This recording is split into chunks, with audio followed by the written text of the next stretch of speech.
Ever since its inception way back in 1996, Pokemon has had a chokehold on popular culture, and that hold has never really loosened. This can be a good or bad thing depending on how much brainwashing the IP has done to you over the years.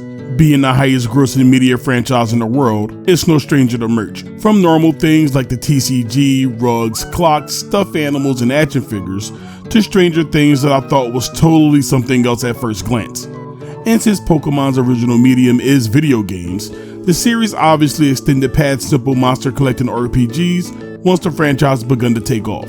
From battle simulators, puzzle games, roguelikes, pinball, more traditional styled RPGs, MOBAs, whatever Hey You Pikachu was, and that random Dynasty Warriors collab game. But out of all the genres the series adapted, the one that surprisingly really ventures into is the fighting genre.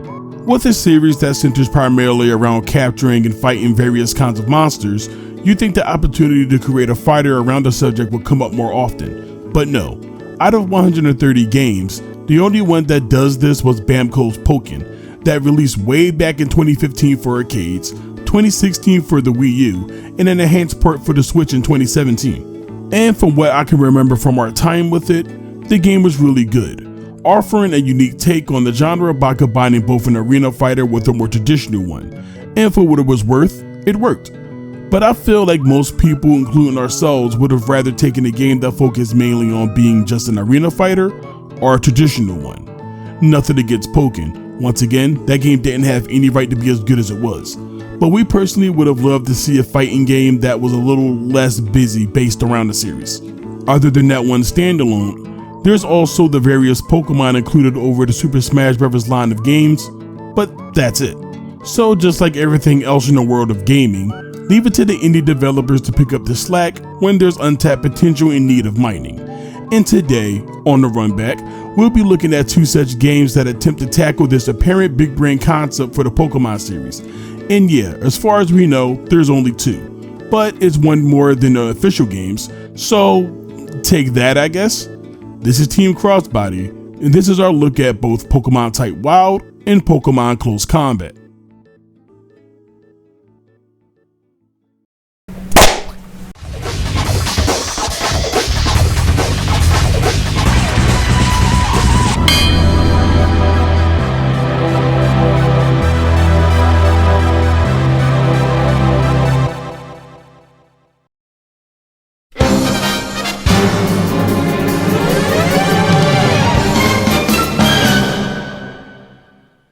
Pokemon Type Wild was a Japanese curated fan game released somewhere in the late 2000s, maybe around 2007 or 8, because I remember seeing this game being talked about here and there while in high school. The game was developed by Poke Show, and the name Type Wild was actually taken from the 5th ending theme of the Japanese version of the original series. Speaking of the original series, you might have noticed that the art style of the game looks very similar to how the cartoon looked around that time. And that's because it was made along with the former animators from the anime. But I don't believe there was ever any confirmation of this, so we're going to slap a big old allegedly on that little piece of trivia. Type Wild put several fan favorite Pokemon in Swilot up against each other. Unlike our later topic, Close Combat, development of this game just kinda stopped from our research, without any real reason why. One would think that this could be due to the usual Nintendo and our Gamefreak cease and desist monkey shines, but shockingly enough, they seemingly to have nothing to do with it. So I suppose it could be chalked up to just loss of interest. Whatever the case was, this game was a real time capsule and took us back to a simpler time using our Windows XP, the best operating system there ever was by the way, to learn and download fan games like this for the first time. Although through the making of this video being the first time we actually played Type Wild, I do remember watching videos on it on early YouTube and being very impressed with the visuals. The claim that former show animators worked on the game is seriously believable because the animation and sprite work is well above most fan games we see up to that point. And though I personally still feel that a couple of the animations are a little clunky and stiff in some areas, the amount of love and attention to detail that went into making these sprites cannot be ignored. Plus, it's a beta version of a long incomplete game. So I suppose I should just shut the hell up. Type Wild seriously feels like an officially licensed game that is released on a PS1 or something. It is heavily drenched in the show's atmosphere, being littered with fan service of both the playable characters and the background elements. I just can't stress enough how these sprites feel like the artist had the model sheets right in front of them. Well, I don't know about Swalot. They took some creative liberties there. Jesus fucking Christ. Speaking of fan service, the devs really like Gardevoir. Like, while searching for this game, I saw her in various outfits that included like a slutty nurse one. I mean, I'm not judging here, but who finds this hot? Alright, we should probably just get to the gameplay now before things get too weird. Just remember, this game is hella old, and info about this game is super limited from our research. So we're just going to broad stroke the mechanics here, which means we might miss a few things. But who the fuck cares? This game is over like 20 years old. It's a 20-year-old fan game that was never finished. Watch us find out if this game has some far off hidden community of players somewhere. Pokemon type Wild is fairly straightforward. Each poke plays uniquely from one another with once again pretty no-throw archetypes. Blaziken, Kabushkin, and Lucario all share the Shoto style. Gardevoir and Breloom are both dedicated zoners. Snorlax is the big boy brawler that uses the armor to cover for his lack of speed. Lopunny is the highly mobile Pixie, Gengar is a Shrikster that applies debuffs, and Swalot is the weirdo who uses unorthodox movesets to do something. I swear, we are not picking on Swalot. It may not look like it at first glance, but this game is actually an assist-based fighter. At the beginning of every round, each Pokemon will have the choice of selecting one of 3 predetermined assists associated with the character. Each assist has a star next to them. Now, we don't know what the stars mean specifically, but our guess is that it determines the strength of any given one and the rate at which it was charged after selecting them. Players are also given the option to forgo a partner for an additional 100 PP, the game's super meter. If an assist is selected, it will passively build during the match, and once the meter is maxed, they can be used. Once a new round starts, the same assist cannot be selected twice in a row. Given that this game predates Pokemon by a number of years, and that it also features an assist-based fighting system, I wonder if Type WoW inspired Pokken to some extent. Nah, probably not. It's a Pokemon fighting game, and the whole point is to include as much of them as possible. So this seemed like the more logical and easy way to include more of them without having to fill it up with tiny weaker stage evolutions. Another important mechanic is the special button, that when pressed on its own will have the Pokemon use the protect skill. Your character will put up a protective barrier that will quickly drain your PP at 1 point per frame. And while it's up, you'll be able to block every attack except for throws. Protect also works like an instant guard option that can be cancelled out by moving in any direction, so it might be great for punishing attacks that are usually safe. It is way slower than normal guarding, so it has to be used deliberately. This game doesn't have a trainer mode or frame data anywhere to be found, but it seemed like it's safe enough guess to make. Much like the core games, Pokemon can be debuffed through status conditions. The ones that make it appear as Herring type Wild are Sleep, Burn, and Poison. In case of the latter two, inputting down back special will result in refresh skill for 50 points of the PP meter. It will cure your Pokemon of their status. Lastly, the game has a parry or just defend mechanic. By timing your normal guard against any attack, which only seems the natural poultry 2 PP, even though the screen freezes for a short time and it doesn't provide you with any advantages like reduced block stun or anything. Maybe if the game was developed further, it could have helped you build assist meter or something. Pokemon type Wild is a really cool demo. I'm just wondering what happened that stopped development, because it makes a really strong first impression through its visuals alone, but then you throw in some solidly designed gameplay on top of it and I don't know. Such wasted potential.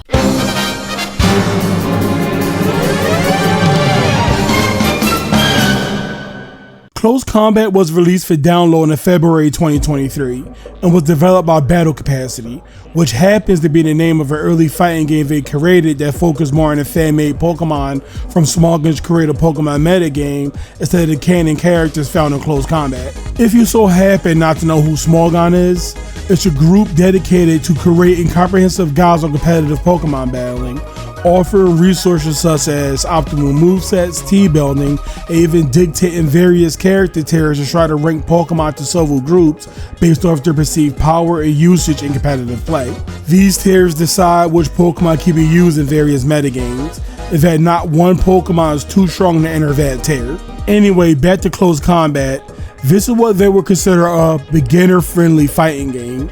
which we're talking about professionally made fighting games, quickly translates to hand-holding system mechanics, diminished character identities, lack of gameplay expression and depth, dependence on guessing to lower the skill gap, or in WB's case with MK1, Scam City. But when it comes down to this, however, I don't know, simpler controls. Yeah, that's about it. I don't really see what makes this game beginner friendly besides that, because the game doubled down on things that's supposedly annoying. Archetypes like Zoner, featuring like 4 of them, while mixing up different sub-archetypes within them, such as Phalanx being a puppet character and Pyrorath being a mix-up. 5 Zoners if you kinda count Chestnut, who is like an area denial space control kinda deal. Speaking of the roster, I want to give the game points on that side.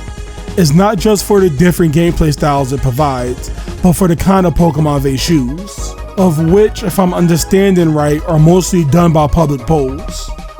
Close Combat has a distinction of having a roster comprised of entirely fighting type Pokemon, and while having a good amount of popular characters, doesn't feel the casual picks like Machoke, Gallade, and Fernape, or the king of furries, Lucario.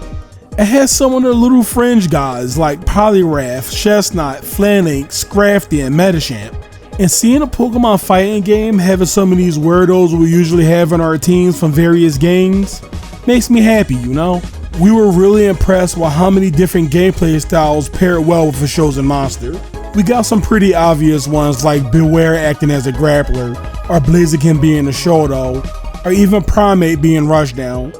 And don't get us wrong, these are appropriate gameplay styles for them, but they're pretty boring. Chestnut is defensive by nature, using his massive body and long limbs to keep opponents at bay, forcing them to make mistakes so it can punish opponents. Having one of the highest health values in the game, Chestnut is designed to wait out the timer, but it can still go on the offensive by tossing a berry to his partner Chespin, allowing him the ability to throw a fireball that can pass their opponents, or if blocked, can lead to some solid pressure due to how plus it is. Of course, being the big back, you would have to deal with slower buttons and movement speeds, but this is a solid design that focuses on patient play and proper risk assessment that reflects the character wonderfully.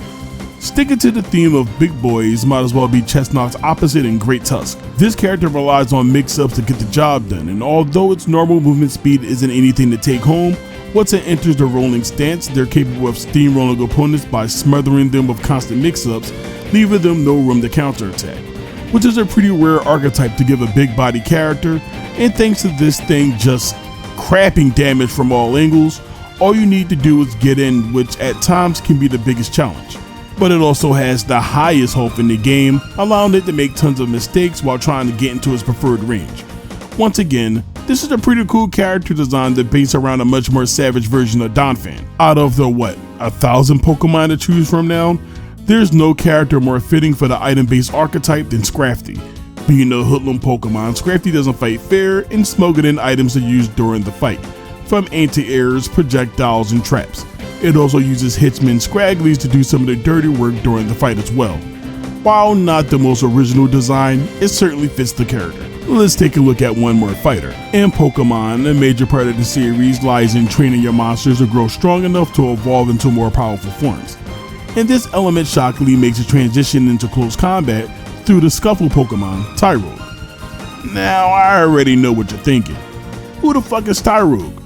Well, it's one of the original 8 baby Pokemon from Gen 2, Gold and Silver.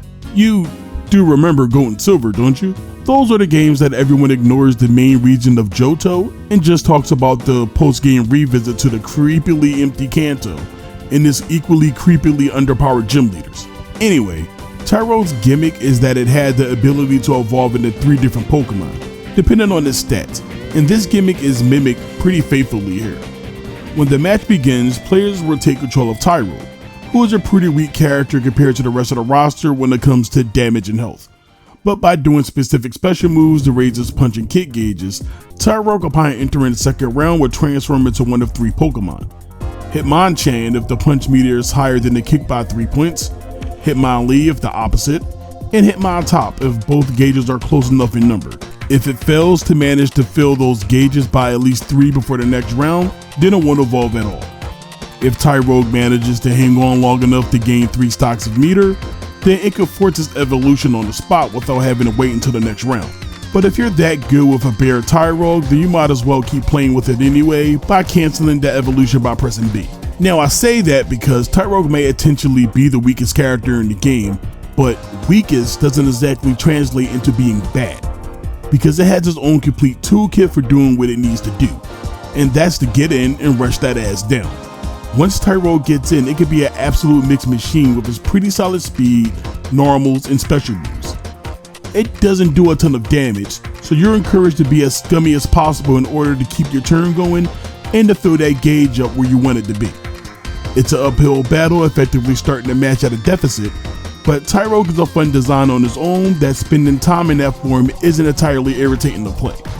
Obviously, the evolutions are all very powerful and specialize in specific areas, and it's very cool having what is essentially a walking matchup chart, with the only trade-off being playing one round as a kinda weak character. At any rate, Tyrogue is a pretty damn solid design. Moving away from the gameplay for a second, I really enjoy the visuals. All the characters have this rough, almost sketch-like appearance that I initially thought was because the game was still in development. And that may be the case, but over our time with the game, it really started to vibe with me. I like the art style a lot. I don't know if anyone else made this comparison, but the way the characters look heavily remind me of those Pokemon Rubier videos made by Manny Burrito. The music is really good. Most of these tracks go insanely hard, which is a little awkward to hear in a Pokemon focused game at first, but it grew on me pretty fast. Plus it makes sense given that it's a fighting game at all. Here's a couple of our favorites.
I suppose we should discuss how the game is played now. Close Combat is a 3-button game. These buttons govern the normal and special attacks as well as the parry and throw button. There are 3 additional buttons as well, but these are mostly used for training options and extra colors for your character. Outside of normal, special moves, and supers, all characters have access to universal mechanic. Most of these mechanics evolve around the game's stock meter system. Meter in Close Combat isn't built in the usual wage or spec from a traditional fighter, such as landing and receiving damage, but instead is earned by meeting specific conditions. Each character has a maximum of 3 bars that can be used for hyper attacks, C-dashes, supers, and bursts. Meter can be gained during the following: hitting the opponent with a sweep, landing a normal grab, landing a successful parry counter, guard breaking the opponent. You either have bar or you don't. I suppose this would add to the beginner friendly nature of the game, as players don't have to worry about things such as how much meter does this combo earn me, or have to make decisions between either meter gain, combo damage, or screen positions. I also like how meter is awarded. It actively requires and or forces players to engage with the match, meaning there isn't really any downtime during matches because there's no real incentive to do something like sitting back and throwing fireballs. And that's mostly because of a parry system. By pressing C, your character will enter a special posture that will counter attacks thrown at them during the active frames. Once the parry is triggered, players will have a couple of options on what to do next. If no button is pressed, then the parry counter will happen, automatically sending an attack in front of the parrier, rather if the opponent is there to receive the attack or not. If the counter blow does hit, the opponent would be knocked away for some pretty low damage, but parry counter's damage depends on the character using it. If the opponent is not in range, it will obviously whiff, but since the attack carries a good amount of the vulnerability frames, you'll be able to avoid instant retaliation. Although that doesn't mean your opponent just can't sit there and wait till it's finished and then punish. Pressing forward after triggering the counter will perform a C- forward, allowing you to close a distance on fireball throwing characters or ones with longer range pokes. This is only invincible during the startup of the animation, so if you're closer to the opponent when you're using it, make sure you have a punish ready. Pressing back will perform a C- back, and that will make your character do a backdash upon parrying to refresh their endurance. Performing the parry will cost them endurance, and it's refunded if the attempt is successful. It also comes out on a 4th frame, meaning that it loses to all melee attacks from the opponent. Take note, Street Fighter 6. And parry doesn't stay active for very long, so mistiming one and getting hit will result in a counter hit state. The subject of endurance came up several times while we were talking about parrying, so let's get into that next. This meter, I suppose it could be compared to something of a guard meter, but you can also lose it while entering a state of counter hit as well. Not every attack reduces endurance on block, but most do overall. Parrying, as said before, consumes endurance as well. The meter can be recovered through a couple of methods. By using a burst, C- back, using 2 hyper meter, grabbing a grounded opponent, and scoring a knockdown. All of these are guaranteed to replenish your endurance, but how effective and recovery depends on your character's E and D stat. If you do run out of endurance while blocking, characters will enter a state called guard break. Guard breaking leaves their character extremely vulnerable as they're put into a stun animation for about 66 frames, leaving them open for an attack. Endurance will reset after the animation is finished or a knockdown.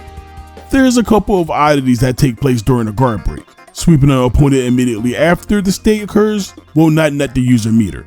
Guard broken opponents cannot be grabbed. And if at 0 endurance, blocking moves that don't do damage to the meter will not cause a guard break. Attacks that deal damage to the meter must be used, even at 0, to cause a guard break. One mechanic we weren't privy to until after the making of this video was the burst mechanic, which is this game's get off me tool. It knocks away the aggressor about 3/4 of the screen while replenishing your endurance. Personally, now that I know about the burst, I don't really think it's needed as pressure doesn't really last that long. But we aren't good at the game, so maybe it really is useful. Any game worth your salt needs some type of cancel system, and in the case of close combat, it's the C cancel. During certain attacks, you can spend 2 stocks in order to leave the lag from your previous move. Although it costs 2 stocks to perform, it will immediately refund 1 stock after. Pressing back will give you a C- back, which as stated before will refresh your endurance meter. Any other direction will result in a C- forward, which can be used to follow up with additional attacks. Normals aren't the only thing that can be C canceled. Throws can be too if your character is allowed to do it. It can also be done unblocked. C canceling is a pretty versatile mechanic. I enjoy that it can be used defensively as well as offensively. I also like that the meter is gained through doing more particular actions than just traditionally building it. That makes it feel like I actually have to value the option of using it, as the other uses for the meter are just as important. And if the opponent is playing particularly well, you can go the entire match without gaining any meter at all. And I think that level of meter management is extremely fun. The mechanics of close combat are really well designed, and does an excellent job of weaving in and out of one another. Doing one thing usually affects something else. Once again, I would like to reiterate that I think the way the meter is gained really adds to the game. It makes gaining meter feel way more important than if it was just given to you. Parry is fun to use as well, and I think it's a great way to keep archetypes like zoning and space controlling characters strong while giving close range fighters something to do when dealing with these attacks from a distance. Yeah, I can sit back and chuck fireballs all day, but they'll end up feeding my opponent's meter, in which they can use to get in far easier. So it ends up encouraging the zoners to mix up their tactics every once in a while to not let that happen. It's a nice little system that keeps both players interacting with the match, while not having to truly sacrifice elements of a fighter that some might find fun over others, in the case like so many modern fighting games. Our time with these 2 fan fighting games was a pleasant one, difficult time for court of them aside.